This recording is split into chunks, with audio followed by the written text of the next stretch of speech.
દશામાની વાર્તા. દશામાનું વ્રત અષાઢ વદ અમાસથી શરૂ થાય છે.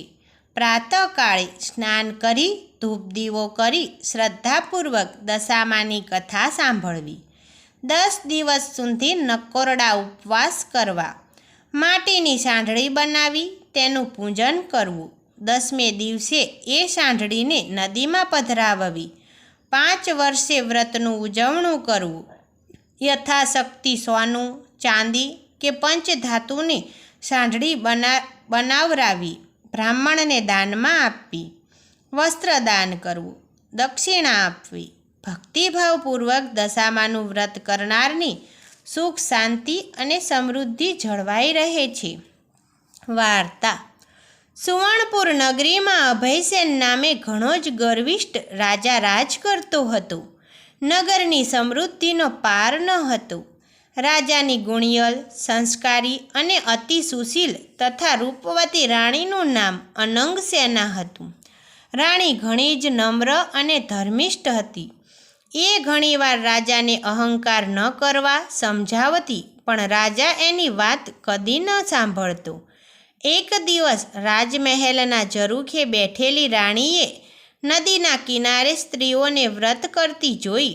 તેથી તેને કુતૂહલવશ થઈ તરત જ દાસીને આજ્ઞા આપી કે નદી કિનારે 16 શણગાર સજીને ટોળે વળેલી સ્ત્રીઓ શું કરે છે એ જાણી લાવ. દાસી દોડતી દોડતી સ્ત્રીઓ પાસે ગઈ અને પૂછવા લાગી, તમે બધા શું કરો છો? ત્યારે એક સ્ત્રીએ જવાબ આપતા કહ્યું, અમે દશામાનું વ્રત કરીએ છીએ. આ વ્રતની વિધિ એવી છે કે સૂતરના 10 તાર લઈ 10 ગાંઠ વાળવી, ગાંઠે ગાંઠે કંકુના ચાંદલા કરવા. ત્યારબાદ સ્ત્રીએ વ્રત ક્યારે કરવું, કેવી રીતે કરવું વગેરે જણાવ્યું. દાસીએ મહેલમાં આવીને રાણીને બધી વાત કરી. ધાર્મિક સ્વભાવની રાણીને પણ આ વ્રત કરવાની ઈચ્છા થઈ. મનથી વ્રત કરવાનું નક્કી કર્યું.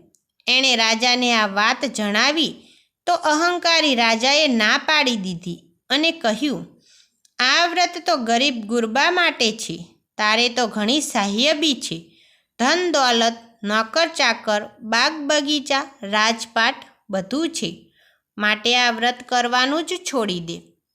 રાજાના અભિમાનભર્યા વચન સાંભળી રાણીનું દિલ દુભાયું. એ જાણતી હતી કે ગમે તેવી સમજાવટ છતાં અભિમાની રાજા એકનો બે થવાનો નથી. રાજાએ અહંકાર, ગર્વ અને અભિમાનમાં ચકચૂર થઈને દશામાના વ્રતનું અપમાન કર્યું. તેથી દશામાના ક્રોધનો પાર ન રહ્યો. માએ રાજાના સપનામાં આવીને એક જ શબ્દ કહ્યો, પડું છું. બીજા જ દિવસે પડોશી રાજા લાવ લશ્કર સાથે ચડી આવ્યો. આવા અણધાર્યા હુમલાથી રાજા અભયસિંહ ગભરાયો. જીવ બચાવવા માટે રાણી અને બંને કુંવરોને લઈને જંગલના રસ્તે ભાગ્યો. રાણી અનંગસેના મનમાં સમજે છે કે પોતાના પતિએ કરેલા દશામાના વ્રતના અપમાનથી આ દશા પ્રાપ્ત થઈ છે. ઘોર જંગલમાં રાજા રાણી ઉઘાડા પગે ચાલ્યા જાય છે. પગમાં કાંટા કાંકરા ભોંકાય છે. દુઃખ અને થાકનો પાર નથી. કુંવરો તરસ્યા થયા છે. એટલામાં એક વાવ આવી. રાજા પાણી લેવા માટે વાવમાં ઉતર્યો. પાછળ બંને કુંવરો ઉતર્યા તો દશામાએ અદૃશ્ય રહીને બંને કુંવરોને ખેંચી લીધા. કુંવરોને અદૃશ્ય થઈ ગયેલા જાણી રાણી વિલાપ કરવા લાગી. રાજા પણ મનમાં સમજી ગયો કે નક્કી આ દશામાનો ક્રોધ છે. એ રાણીને આશ્વાસન આપતા સમજાવે છે કે જેણે આપ્યા એણે લઈ લીધા, હવે એ જ આપશે. રુદન કરતી રાણીને સમજાવતો રાજા આગળ ચાલ્યો. થાકના લીધે બંનેના પગ ઘસડાય છે. પગમાં વેઢા વેઢાના કાંટા ભોંકાઈ ગયા છે. તેથી પીડાનો પાર નથી. રસ્તામાં એક વાડી આવી. રાજાને થયું કે હાશ, 2 ઘડી વિસામો તો મળશે. પણ રાજાએ એ વાડીમાં જેવા પગ મૂક્યા તો ખીલેલા ફૂલો કરમાઈ ગયા. વાડીનો માળી વિચાર કરવા માંડ્યો કે નક્કી આ માણસ પાપી પગલાનો છે. તેથી માળી લાકડી લઈને રાજાને મારવા દોડ્યો. રાજા રાણી માંડ માંડ બચીને ભાગ્યા. જીવનથી હતાશ થઈ ગયેલા ભિખારી જેવી હાલતમાં બંને એક નગરમાં આવ્યા. એ નગર રાજાની બહેનનું હતું. રાજાને આશા હતી કે બહેન જરૂર આશરો આપશે. એણે પાદરેથી પોતાની બહેનને સંદેશો મોકલ્યો કે તેનો ભાઈ આવ્યો છે.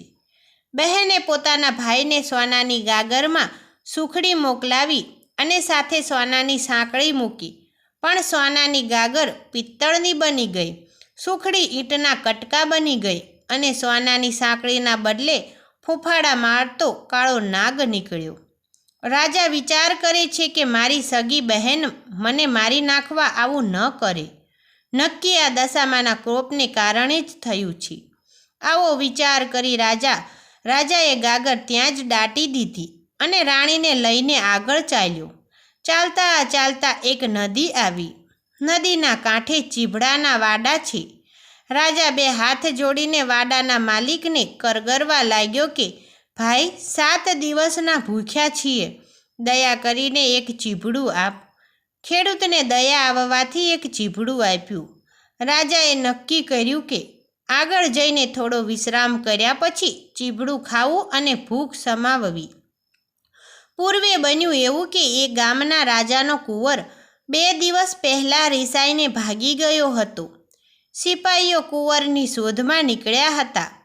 દશામાના કોપના કારણે રાજાના હાથમાં જે ચીભડું હતું એ કુંવરનું માથું બની ગયું. આ માથા પર નજર પડતા જ સિપાઈઓએ દોડીને રાજા અભયસેનને પકડી લીધો.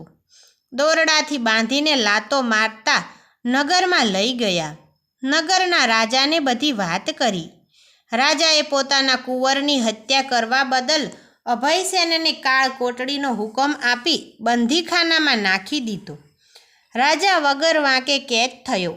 તેથી રાણી અનંગસેના પર દુઃખનો પહાડ તૂટી પડ્યો. એ રોજ જંગલમાં જતી, લાકડાનો ભારો લઈ આવતી. એ વેચીને જે પૈસા મળે એમાંથી પેટનો ખાડો પૂરતી. આમ દિવસો પર દિવસો પસાર થવા લાગ્યા. અષાઢ મહિનો આવ્યો. અનંગસેનાએ અષાઢની અમાસે એટલે કે દિવાસાના દિવસે દશામાનું વ્રત શરૂ કર્યું. દશામાના વ્રતના 10 દિવસ નકોરડા ઉપવાસ કર્યા અને માની ભક્તિ કરી. રાણી અનંગસેનાની અપાર ભક્તિ જોઈ દશામાનો ક્રોપ શમી ગયો.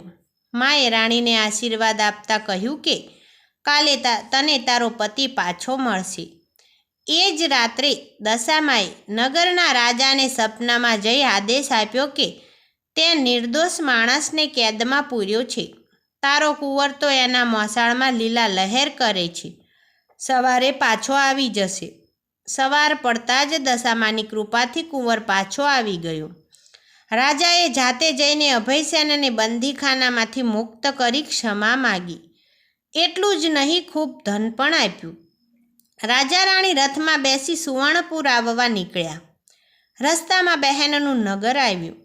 રાજાને પેલી ગાગર યાદ આવી. પાદરે આવીને ખાડો ખોદીને જોયું તો પિત્તરની ગાગર સોનાની બની ગઈ હતી. ગાગરમાં સોનાની સાંકળ અને સુખડી હતી. એટલામાં બહેન પણ આવી. આગ્રહ કરીને ભાઈ ભાભીને ઘેર લઈ ગઈ. 2 દિવસ રોકાઈને રાજા રાણી આગળ ચાલ્યા. રસ્તામાં વાવ આવી.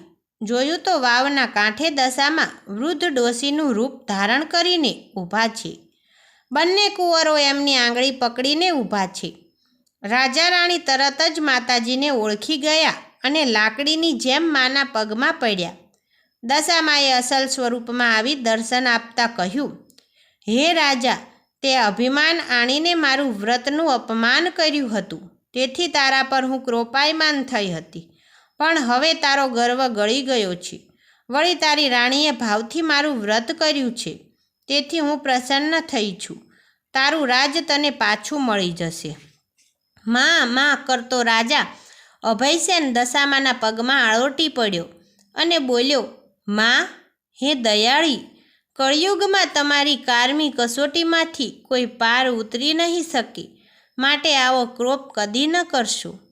દશામાં મીઠું મધુર હાસ્ય વેરતા બોલ્યા, તારી વાત કબૂલ કરું છું.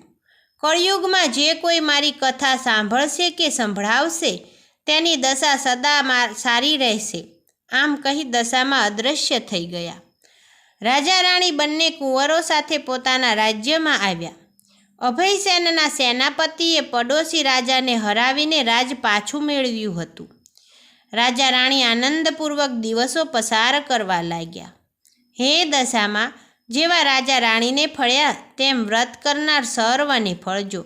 જય જય દશામાની.